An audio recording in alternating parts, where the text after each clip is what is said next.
now I can officially call it to order. So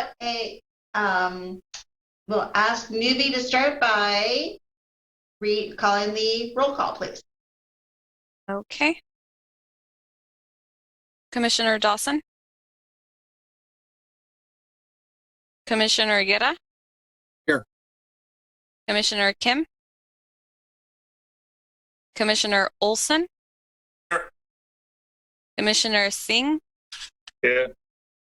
Commissioner Thornton? Chairperson White?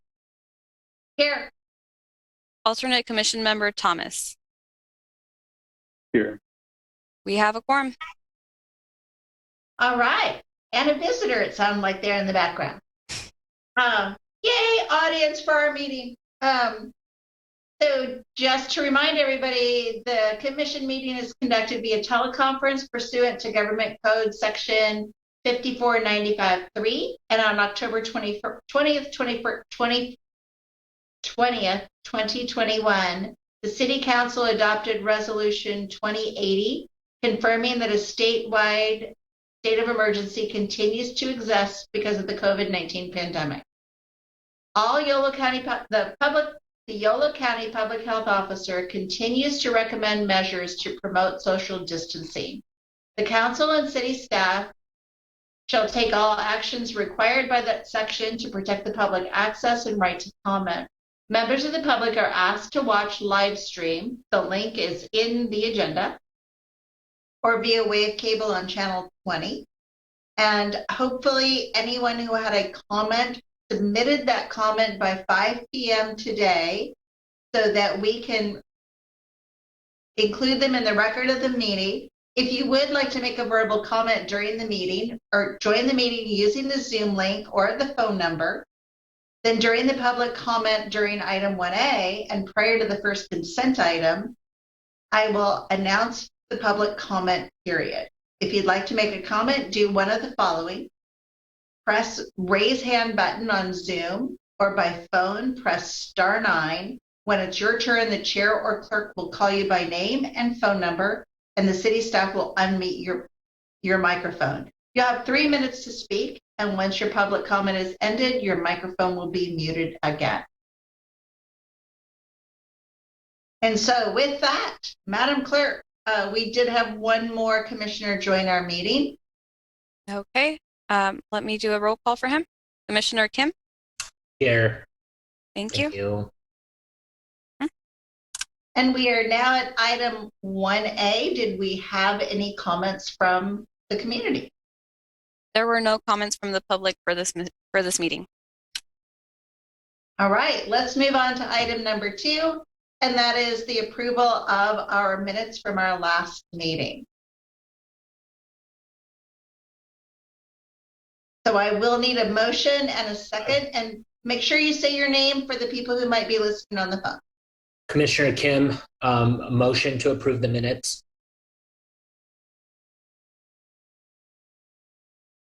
Commissioner Olson seconds the motion. Okay, it has been moved and seconded, and will you please call the roll? Commissioner Guerra? Yes. Commissioner Kim? Yes. Commissioner Olson? Yes. Commissioner Singh? Yeah. Chairperson White? Yes. And Commissioner Thomas? Yes. Thank you.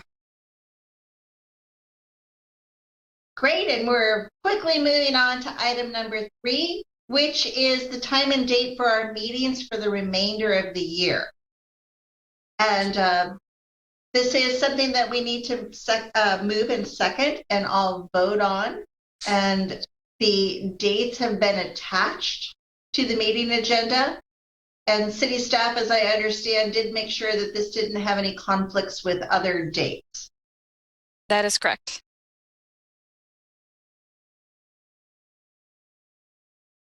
So before we ask for a vote, are there any comments or concerns from the commissioners about any of these meeting dates? No. All right. Can I have a motion to approve our meeting date, please? This is Commissioner Singh. The motion to approve the dates as stated in the attached sheet. And a Commissioner second? Kim, second. All right, and we are ready for a roll call vote. Commissioner Guerra, Yes. Commissioner Kim, Yes. Commissioner Olson, Yes. Commissioner Singh, Yes. Chairperson White, Yes. and Commissioner Thomas. Yes. Thank you.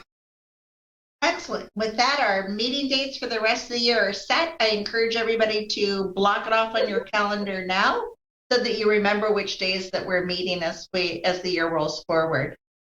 And our last item on the agenda, I imagine, is Mr. Huertas to talk about the availability of the Community Development Block Grant funding. Oh, it's going to be Mr. Alford tonight. Yes.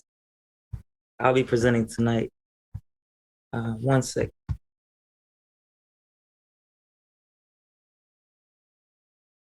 Can you see my screen? We can.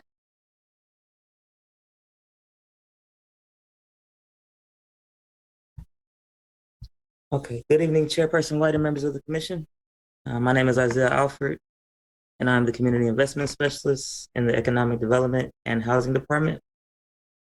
The purpose of this presentation is to announce the availability of CDBG funding.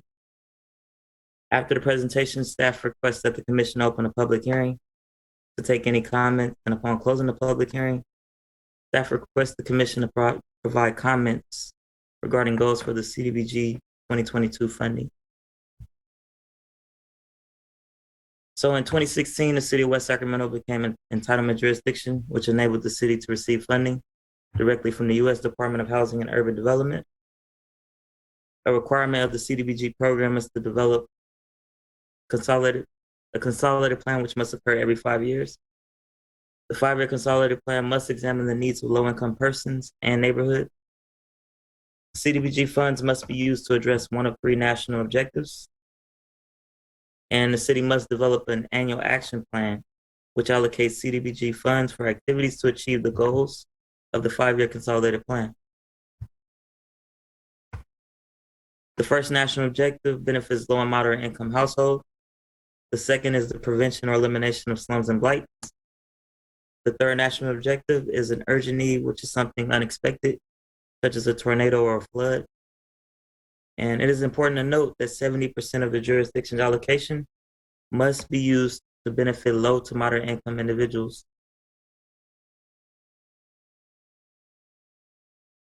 So here are some sample activities. The CDBG funding program is a strict funding source, but allows entitlement jurisdictions to use the money for a wide range of activities. These activities can be acquisition and rehab of affordable housing, construction and rehab of public facilities and public infrastructure. Economic development activities are also eligible activities for assistance under the CDBG program. These activities can also be homeless, youth, and senior program. It's also important to note that any service activities are capped at 15% of the total allocation of any given year.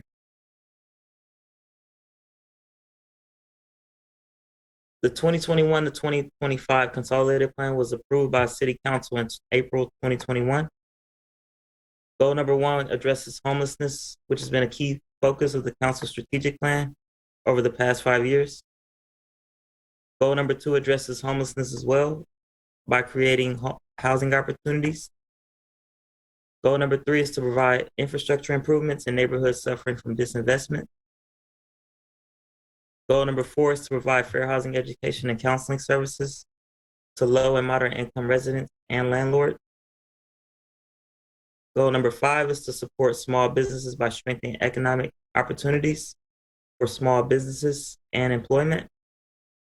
And the last goal is goal number 6, which is the preservation of affordable housing stock to provide housing rehab funding for single-family units. These goals represent the needs that were identified during the consolidated plan process and the current 2021 annual action plan. However, not all the goals will be achieved nor funded with CDBG funds. Here are some activities that were previously funded using CDBG funds. In 2016, CDBG funds were used for design improvement to a section of the Riverwalk Trail, which connects the I Street Bridge, known as the North Riverwalk Trail Extension Project. In 2019 and 2020, the city funded the ENF Street Improvement Project, which was to improve pedestrian safety and accessibility, as well as address complaints regarding sidewalk improvements from the disabled. The city also committed 2017 and 2018 CDBG allocations to support the development of an 85-unit permanent supportive housing project that specifically targeted homeless individuals with serious mental illness or those at risk of chronic homelessness. And this image is an image of the project itself. This project was completed in December 2021 and is now 100% occupied. In 2019, $60,000 was allocated to fund a microenterprise technical assistance program for low to moderate income individuals owning or working toward developing a small business in West Sacramento. A consultant has been secured to administer the program and is expected to begin in the next couple months. And finally, fair housing services have been funded $21,000 every year of the current consolidated plan and the previous consolidated plan. So how are activities selected? Not all eligible projects are good uses for CDBG funds due to federal regulations and requirements. Staff attempts to be strategic and use CDBG funds on projects that are ready to move forward and will not expend an undue amount to meet federal requirements. We use CDBG funds to leverage other private, state, and federal funding sources. For example, the PSH project leveraged CDBG funds to obtain over $30 million in private, state, and federal funding.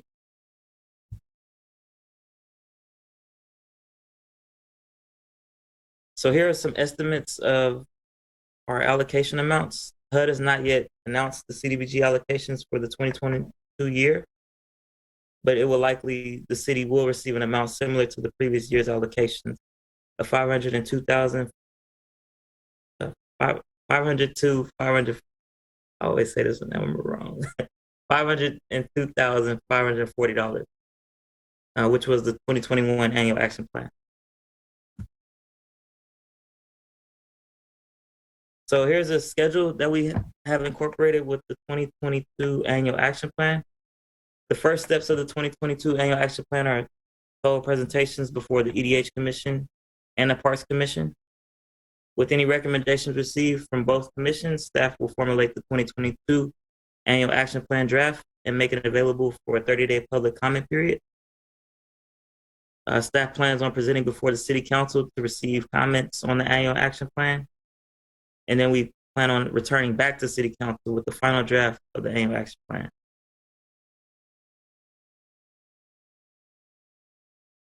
So this concludes my presentation. Staff requests that the commission open a public hearing to take any comment. And upon closing the public hearing, staff requests the commission to prioritize goals for the 2022 CDBG funding. Thank you for your time. Staff is available for questions. Thank you, Isaiah. Very nice job. And commissioners, you may remember that our very first meeting, we talked about the CDBG. And I promised you would have many more opportunities to talk about it. So Isaiah, I just do want to make sure that we're clear that when we're talking about a 2022 plan, we're talking about fiscal year 2022. So something that starts in July, not started at the beginning of January. Yes, you are correct. So July 1st will be the first initial date. Okay, so let us officially open the public comment period, and we'll start with any comments or questions from our commissioners.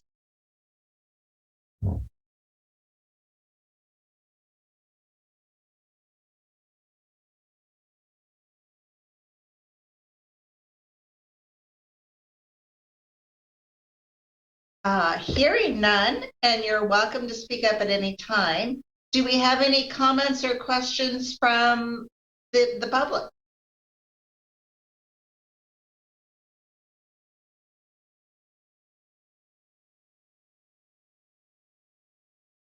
Andrew, Commissioner Kim. Yes, thank you.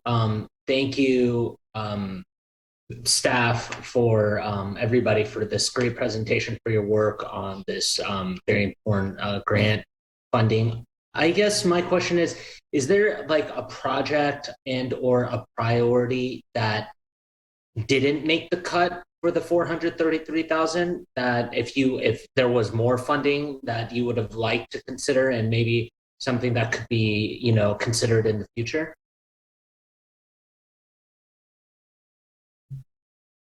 So we haven't received the grant funding yet. We're still waiting for HUD to provide us the grant funding. So I don't know if you're referring to the 2021 annual action plan, or are you referring to this current year that we're planning for? I was referring to the current year, apart from kind of like the priorities or the projects and or goals you laid out, like the 6 goals. If there was, additional funding, I was wondering if there was any other types of goals or projects that you would consider for the upcoming year. Yeah, we're actually considering allocating funding towards the Home Key program for services. This is there's a potential. Raul, please, if you can assist me with this question. But we are in a position to acquire another motel, and we will be using services capped at 15%, because services are capped for 15%. And we're going to be using that for services at the Home Key motel that we plan on purchasing, as well as infrastructure improvement, because we used the 2021 annual action plan originally for ENF Street, but then we took the council to do a substantial amendment to fund the North Riverwalk Trail Extension project. And since we did an amendment, we was planning on replenishing funds to go back to the ENF Street project for the 2022 year. And this fulfills consolidated plan goal number 3. We also, every year we've funded $21,000 to the Fair Housing Services. So we currently have Project Sentinel under contract. We had them under contract for the last 4 or 5 years. In addition, so that fulfills goal number 4. And we're also fulfilling goal number 5 as well. We were allocated $60,000 towards the Micro Enterprise Technical Assistance Program. And we just selected a consultant based off of RFP that was issued to support small business success. And so we selected this consultant in December of 2021, and they plan on enrolling or marketing materials right now as we speak. Right now in this month, as well as next month, to implement the start of the program. So we're not going to be able to capture all goals with every current or with every annual action plan, but the goal is to tackle each goal for the 5-year consolidated plan as a total. I hope that answered your question. Thank you, Isaiah. And Commissioner Kim, I can try to elaborate a little bit more on what Isaiah just mentioned. He's completely right. The 2 activities that he noted, providing some amount for the Home Key program for the services, primarily to help pay for the case management support that is being offered to program participants, is one activity that we have in mind. Another activity, as Isaiah just noted, because of our timeliness test that we have to meet with HUD every year, we had to reallocate some of the 2021 funding that was originally planned for the ENF Street project to the North Riverwalk Trail. You may recall back in December, Isaiah was at the commission for that amendment. Because we took away those funds from the ENFC project, that is another program that we're hoping to replenish. But again, at the end of the day, we also want to hear from the commission on other activities based on these goals from the consolidated plan that we should be considering. We don't have anything set in stone. Again, we're just starting the process of formulating the annual action plan, and that's the whole purpose of the meeting tonight, the meeting next week with the Parks Commission, to get some feedback and on what activities we should be looking at, considering, so that we can then formulate that annual action plan draft, put it out for the 30-day public comment period, and then ultimately take it to council for review and approval as well. Thanks for that, Raul. Thank you. To make comments like from my little sliver of life, on Saturdays and some Tuesdays and sometimes on Wednesdays, I volunteer with the YOLO Food Bank, and the Saturday and Tuesdays are walkthrough food banks, so we get to talk to people.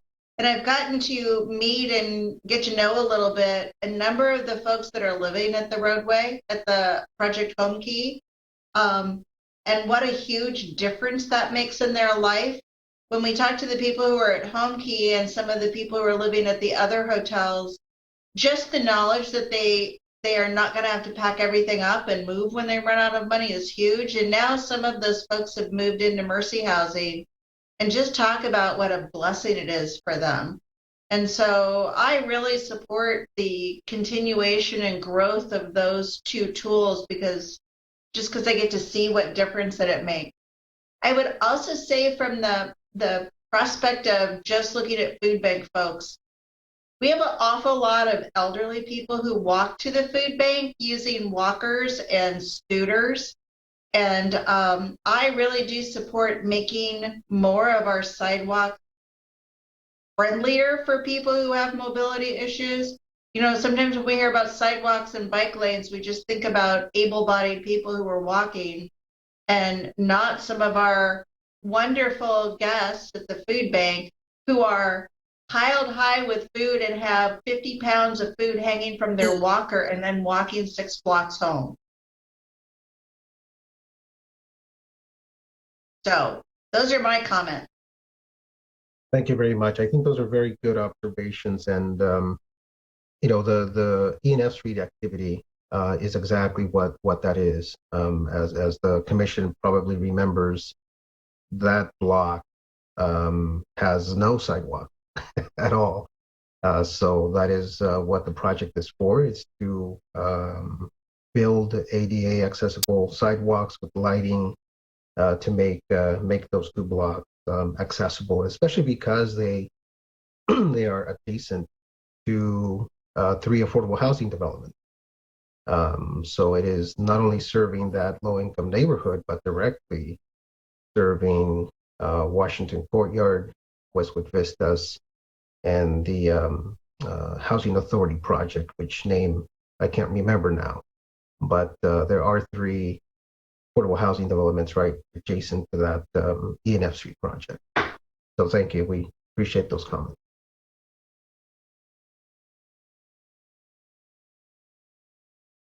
Commissioner Olson. Yes, thank you. Have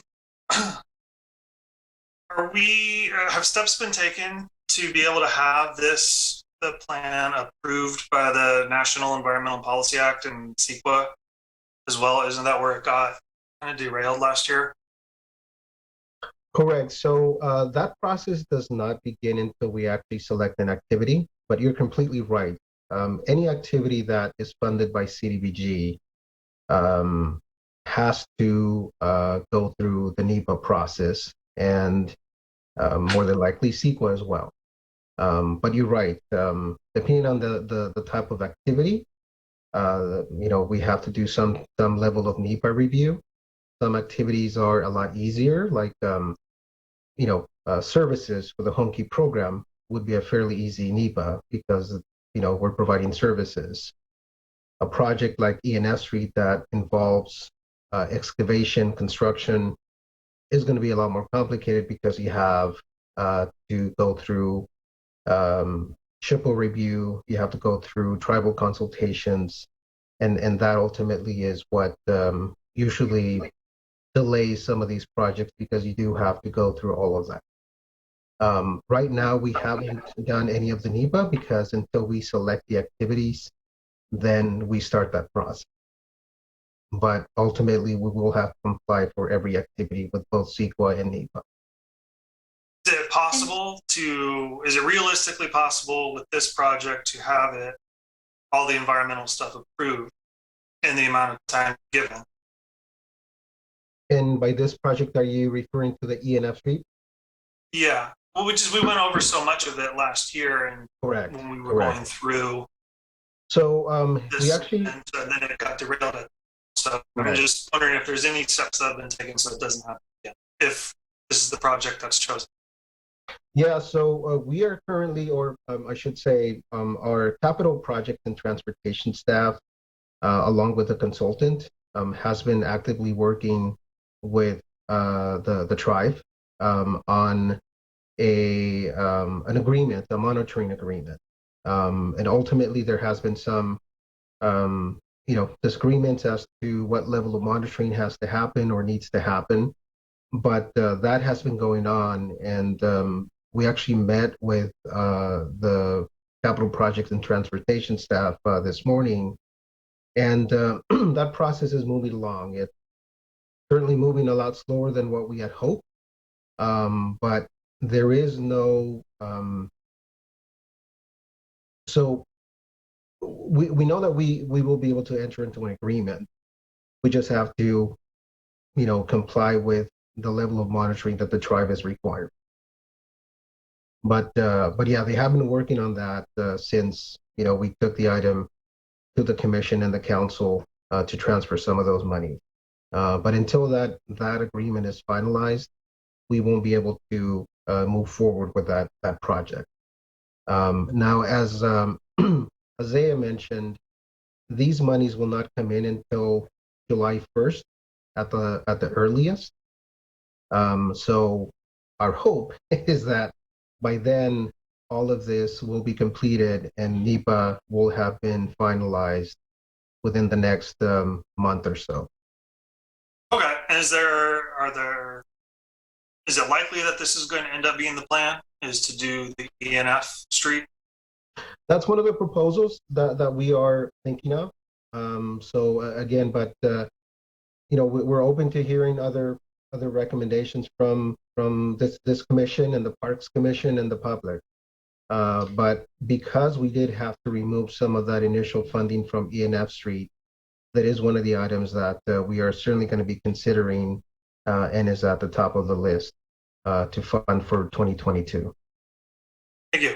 So if I could jump in and maybe Isaiah and Raul, you please correct me if I have this process wrong. It might be great to just take a little bit step backward and think about the planning process. Is that when we first met, we were talking about a specific project that was in the 2021 plan.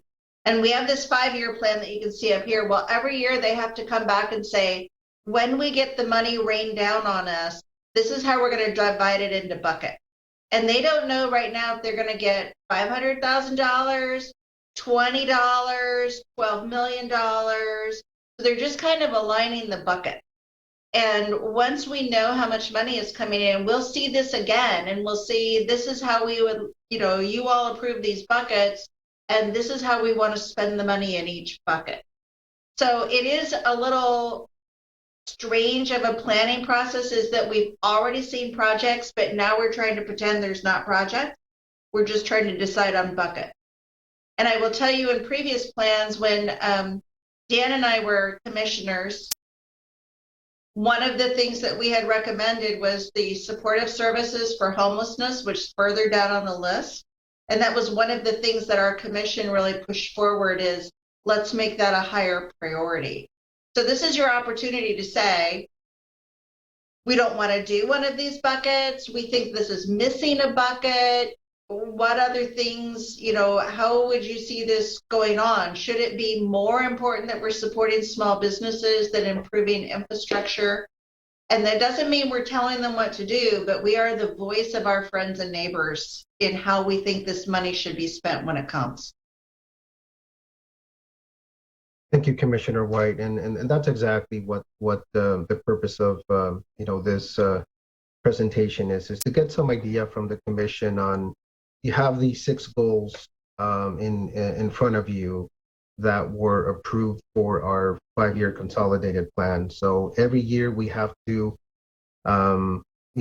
make that determination. Okay, do we want to focus on goal number 1 or goal number 5? Which ones should we prioritize? We're not going to lie to you. There are some activities that we have in mind that fit some of these goals. But again, we're just at the beginning of that planning process. And if, the feedback that we get from all commissions is you need to be focusing on goal number 3, more than likely that's the goal that we're going to look to fund with some activity. Ernie, it looks like you have a comment. Yeah, so a couple of comments and then a question. So one comment is, look, I think these goals are fantastic. I mean, they're impactful, and they're critical to the success and the thriving of our city. So, I personally like the goals that you came up with. I know everything can't make the list of goals. I'm a little surprised that I don't have a specific idea in mind, but I'm a little surprised that there's nothing here to support our youth. I know that was one of the areas that the money can be spent on. I don't know if there's things that have been considered. Maybe some of that is under the Parks Commission that you're going to talk about. It would be nice to see that make its way onto top 5 or 6 list of priorities. And then my question is, I really didn't understand, or maybe I missed it. Can you explain a little bit more about priority number 5 and support small business success? Yeah, I can Yeah. attend. So, Go ahead, Isaiah. so supporting small business success is like more of like strengthening economic opportunities for small businesses. This is geared for low to moderate income business owners, and we have a micro enterprise technical assistance currently that'll help small businesses learn like pretty much the ins and outs on how to run a business successfully and operate a business. And Raul, if you can add on to that. Yeah, no, that's exactly right. When we were formulating the consolidated plan and looking at what goals we should be including, one of the items that kept coming up repeatedly was, can we help our small businesses, our local small businesses? There seemed to be some agreement that there was a lot of funding coming down the pipeline, especially for larger businesses, but not enough to support our smaller local businesses. So that's why it was included as one of the goals, and that's why in 2019 we funded a technical assistance, micro enterprise technical assistance program. And that is specifically for businesses that have 5 or less employees, to provide them with, the know-how and the tools that they need to either grow that business or make sure that it stays open. We were about to roll out the program in early 2020, just when the pandemic hit. So we had to put that in the back burner.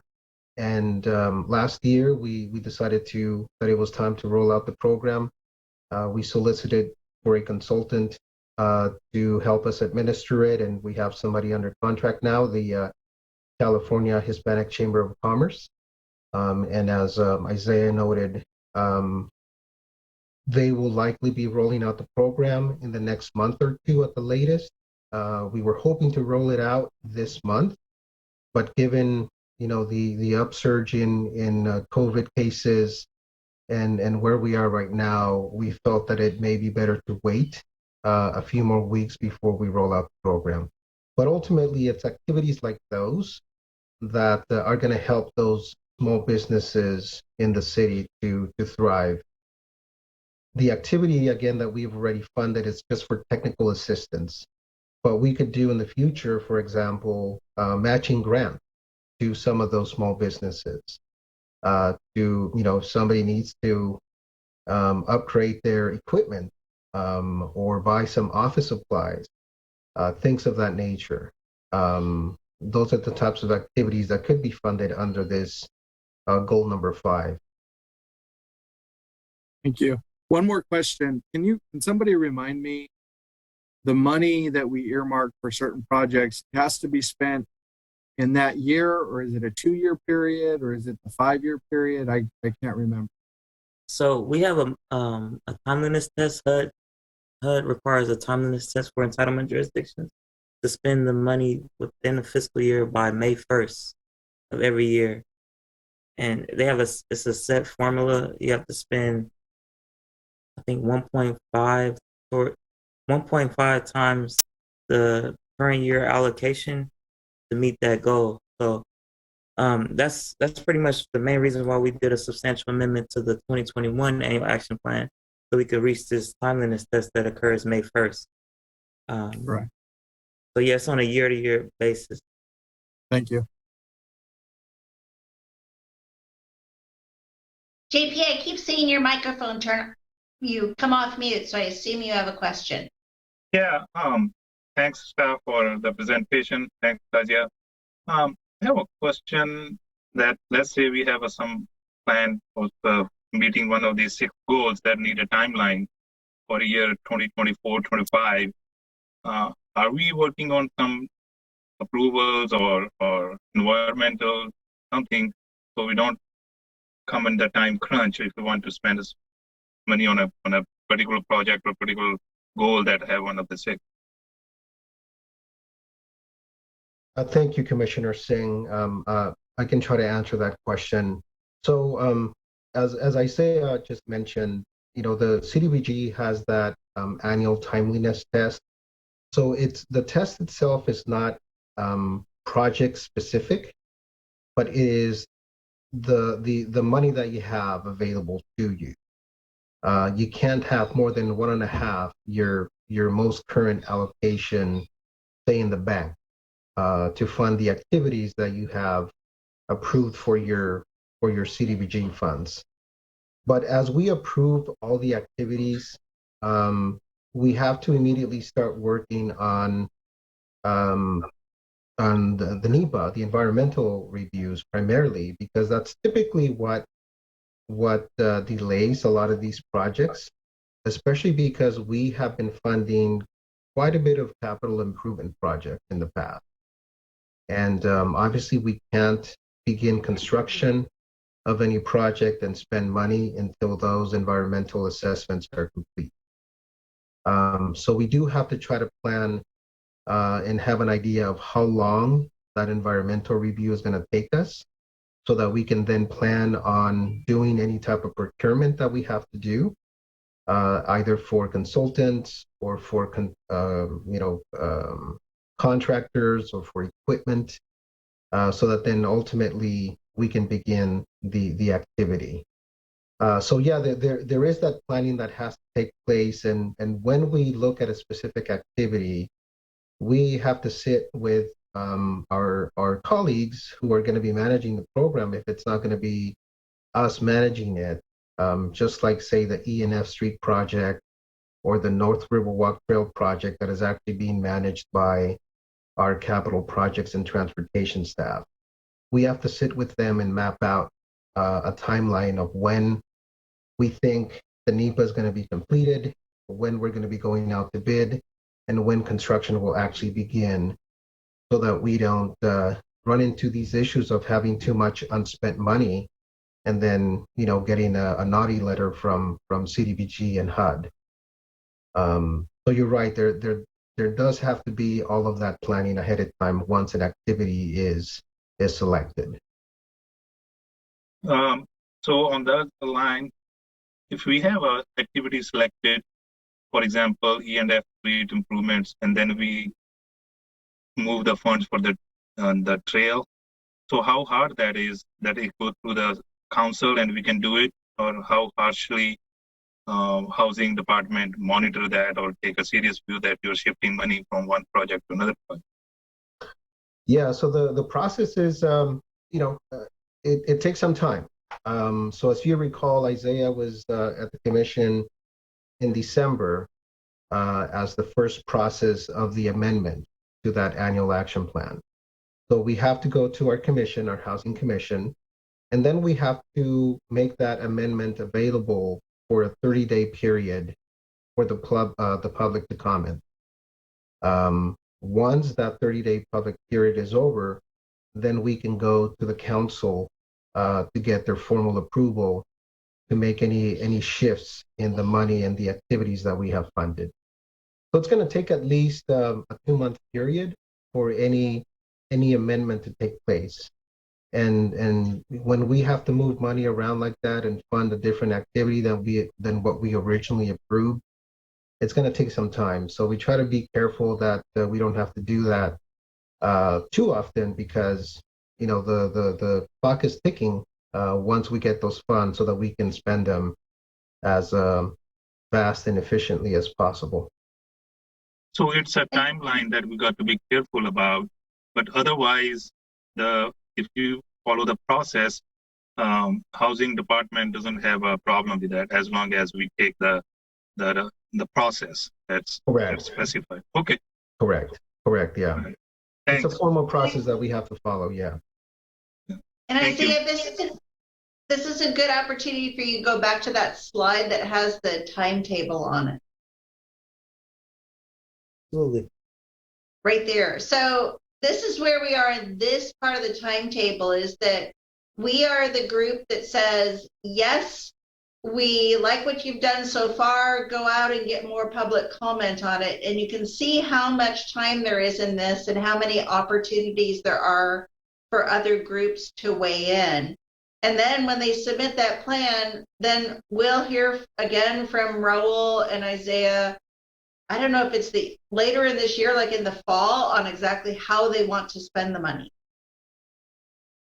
So it's a pretty hefty process that they have to go through to get comment. So we are just the first of the commenters, and we are the ones who can vote to tell them that it is okay to go to Parks and Rec and continue with this plan, or we can tell them, no, we don't think you're ready. We want you to postpone this for a month or two, or we could tell them just skip the whole CDBG altogether this year because we're not ready for it. And it doesn't mean they have to do that. It means that's what our recommendation is. Thank you for pointing that out. Yeah, but you're right. The commission, tonight's meeting, as you can see, is at the very top of that process. So we're beginning that process tonight. As you can see, it won't be until May when we actually submit the final draft to HUD and CDBG for final approval of that annual action plan. So at every step of the way, the commission, members of the public have an opportunity to provide comments, keep providing comments. And CDBG requires us to do that, and that's why you see this fairly lengthy process that we have to follow every year. So the one comment I heard from us besides support was looking to see if there is a way that we can also incorporate youth activities and hit that part of the CDBG goal as well. Other comments from the commissioners?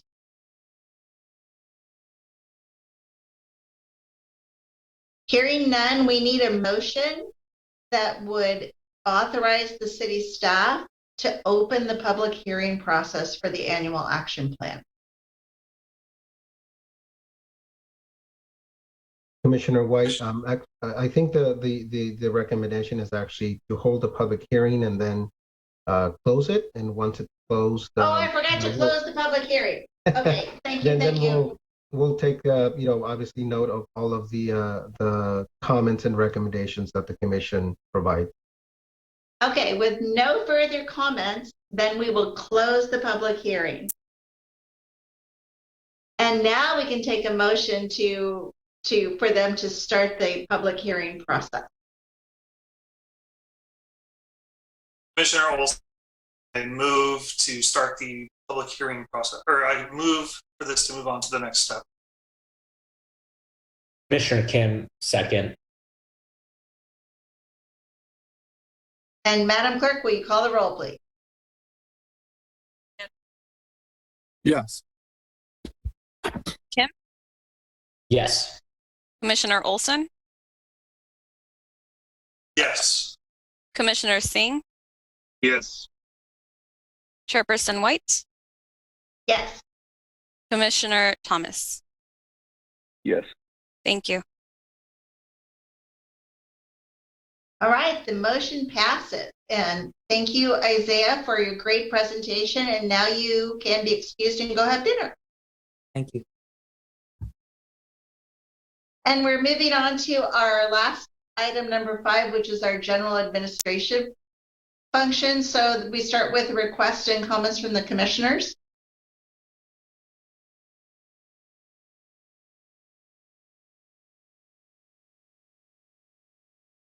Any staff update?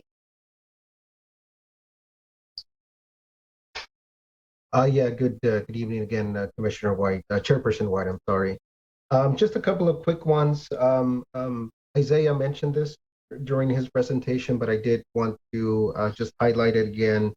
The fact that the Mercy Housing Permanent Supportive Housing Project was completed in late December, and they achieved 100% occupancy, I believe, on December 23rd. So just before Christmas, they achieved 100% occupancy. So we're all very happy, obviously, and very pleased.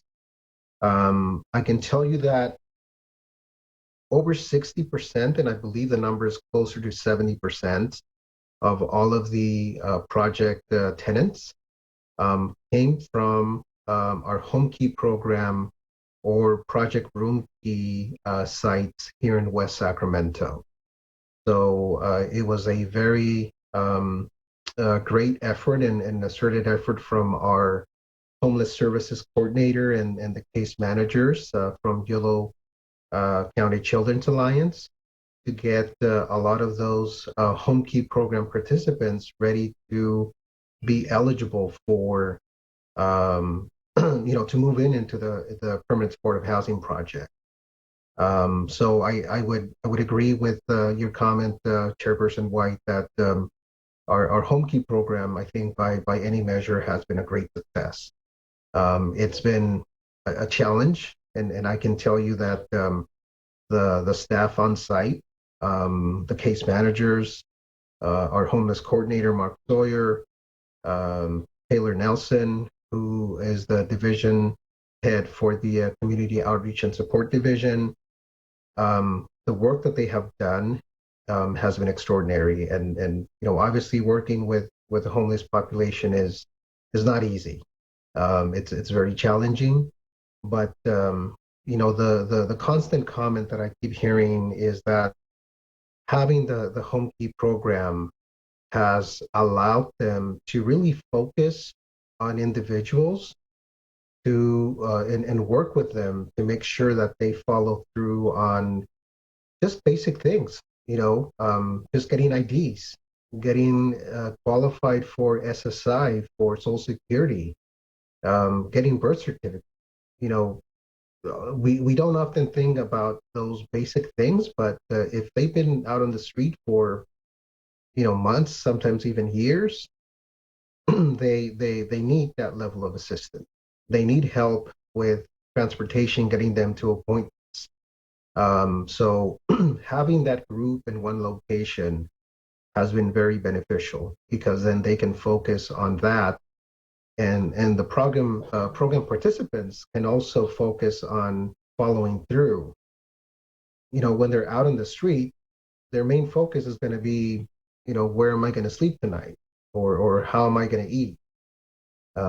So, you know, having them follow through on some of those other items is a lot more challenging. So I did want to note that like I said, it's been great. They have an extensive waiting list, so I know that those units that were vacated from the individuals that moved into the Mercy Housing Project are being filled very quickly if they haven't been filled already.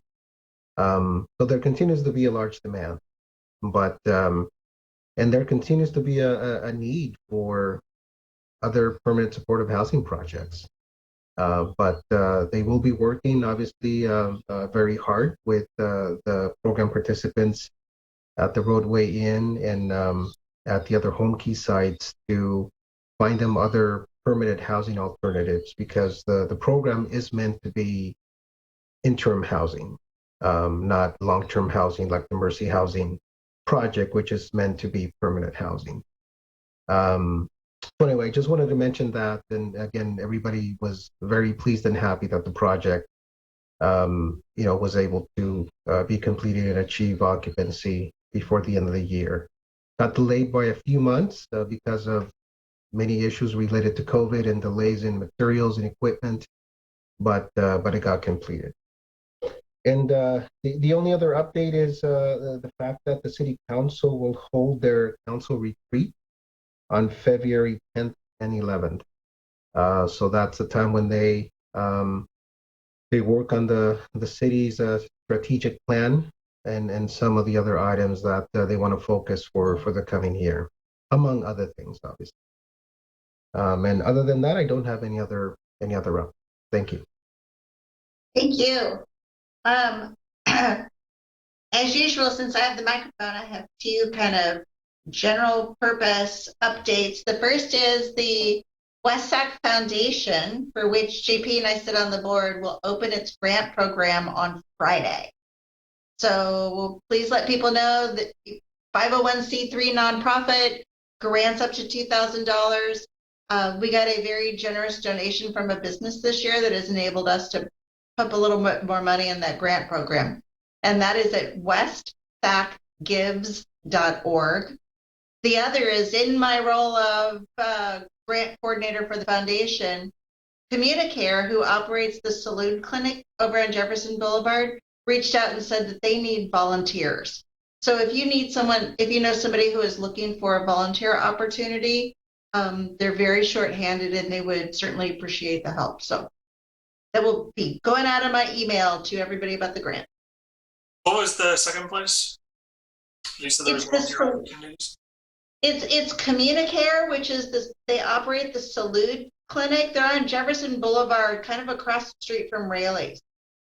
But they do a lot of the COVID testing and screening, but they also just do blood pressure checks and help people with other things. And they're very shorthanded right now. Many of their volunteers, like everybody else, many of their volunteers are out sick.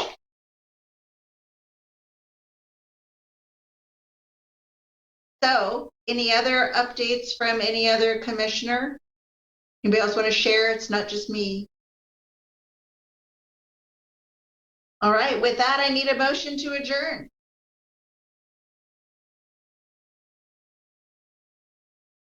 Move a motion to adjourn. Commissioner Kim, second. Right, one last roll call. Okay, Commissioner Guerra, Yes. Commissioner Kim, Yes. Commissioner Olson, Yes. Commissioner Singh, Yes. Chairperson White, Yes. Commissioner Thomas. Yes. Thank you. Thanks, everybody. Good night. Thank Bye. you. The next time. Thank you. Goodbye.